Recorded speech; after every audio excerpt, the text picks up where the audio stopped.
Welcome to the series on advance English structures. और आज के इस वीडियो में मैं आपके लिए कुछ ऐसे एडवांस इंग्लिश स्ट्रक्चर्स लेकर आई हूं जिनकी हेल्प से इंग्लिश बोलना तो क्या, सेंटेंस बनाना भी आपके लिए क्लियर हो जाएगा। यहाँ पर कुछ ऐसे 4 एडवांस इंग्लिश स्ट्रक्चर हैं जिनके यूज कभी ना कभी हमें डे टू डे कन्वर्सेशन में या डे टू डे लाइफ में हमें करने में आई जाते हैं। जैसे इससे ज्यादा और नहीं। अब इसका यूज हम लोग तब करते हैं जब कोई सा काम या कोई सी चीज हो रही है और वो इनफ हो गई है, मतलब अब उससे ज्यादा और नहीं करना है। उसके लिए हम लोग यूज करेंगे more than this.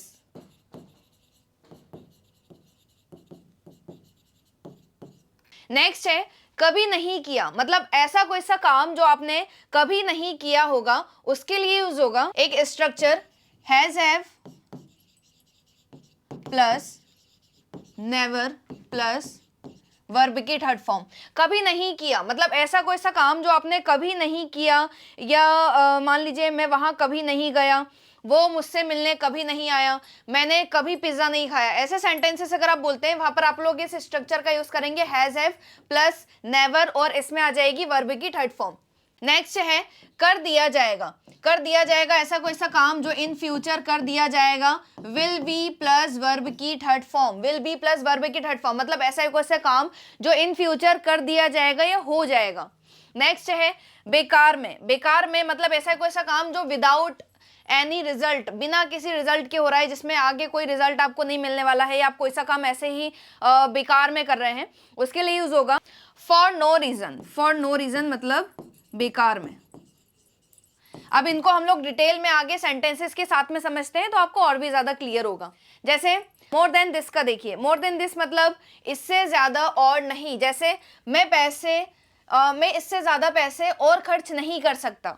I can't spend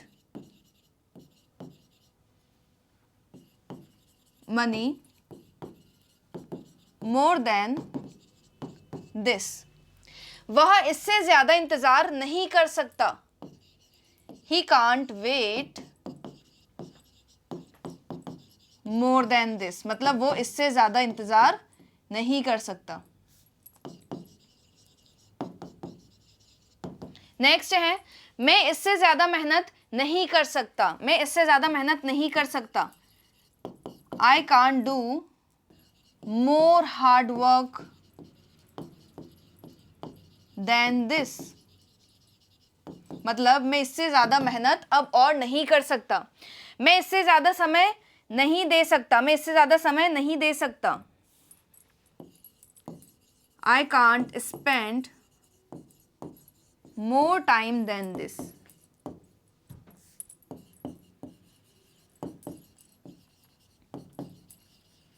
next advance English structure है हैज हैव और नेवर प्लस वर्ब की थर्ड फॉर्म। मतलब ये वहां पर यूज होगा जब आपने कभी कोई काम किया ही ना हो। जैसे मैं वहां कभी नहीं गया हूं। मैं वहां कभी नहीं गया हूं। अब सब्जेक्ट आ जाएगा फिर has have. I have never, verb की थर्ड फॉर्म का हमें यूज करना है। गया हूं मतलब gone. I have never gone there. मैं वहां कभी नहीं गया हूं। I have never gone there. वो कभी उससे नहीं मिला है। He has never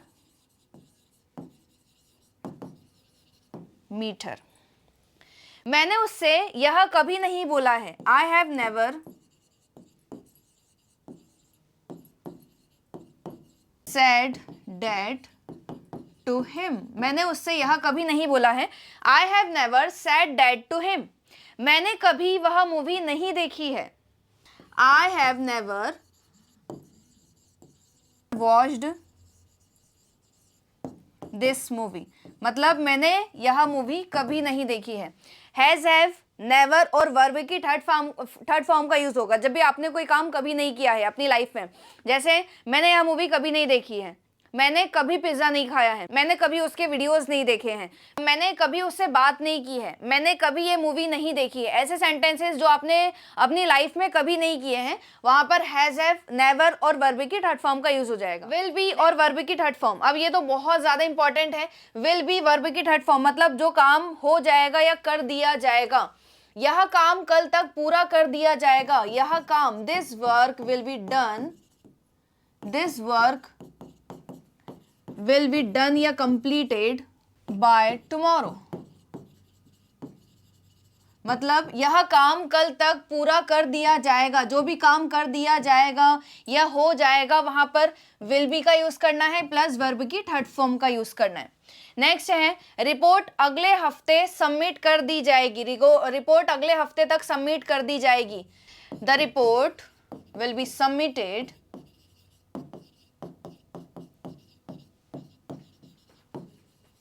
the report will be submitted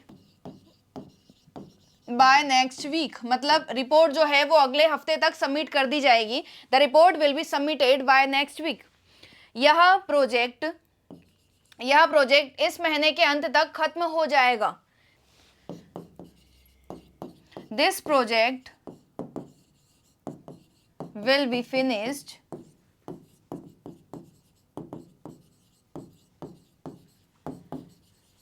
bye the end of this month. By the end of का मतलब क्या होता है? बाय द एंड ऑफ मतलब होता है इस समय तक, जैसे महीने के अंत तक यह प्रोजेक्ट कंप्लीट कर दिया जाएगा। This project will be finished by the end of the month. Book जल्दी ही पब्लिश कर दी जाएगी। The book will be published soon, मतलब बुक जो है वो जल्दी ही पब्लिश कर दी जाएगी। सून मतलब जल्दी ही। नेक्स्ट स्ट्रक्चर की ओर बढ़ते हैं। For no good reason. For no good reason मतलब बिना किसी काम के या बेकार में ही अगर कोई काम कर रहा है, वहां पर फॉर नो गुड रीजन का यूज होगा। जैसे तुम बेकार में ही पैसे खर्च कर रहे हो। You are spending so much money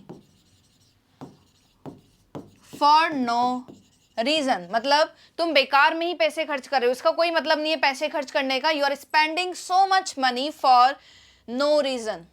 तुम बेकार में ही समय बर्बाद कर रहे हो। समय बर्बाद करना, you are wasting your time for no reason, मतलब आप बेकार में ही अपना समय बर्बाद कर रहे हो। वह बेकार में ही मुझसे बात कर रहा है। वह बेकार में ही मुझसे बात कर रहा है। He is talking to me, बात करना मतलब talking to me for no reason। वह मुझसे बेकार में ही बात कर रहा है। He is talking to me for no reason। तुम बेकार में ही चिंता कर रहे हो। You are worrying for no reason, मतलब तुम बेकार में ही चिंता कर रहे हो। अगर ऐसा कोई ऐसा काम जिसका कोई सेंस नहीं है करने का और बेकार में ही वो काम हो रहा है, वहां पर आप लोग फॉर नो गुड रीजन या फॉर नो रीजन का यूज कर सकते हैं।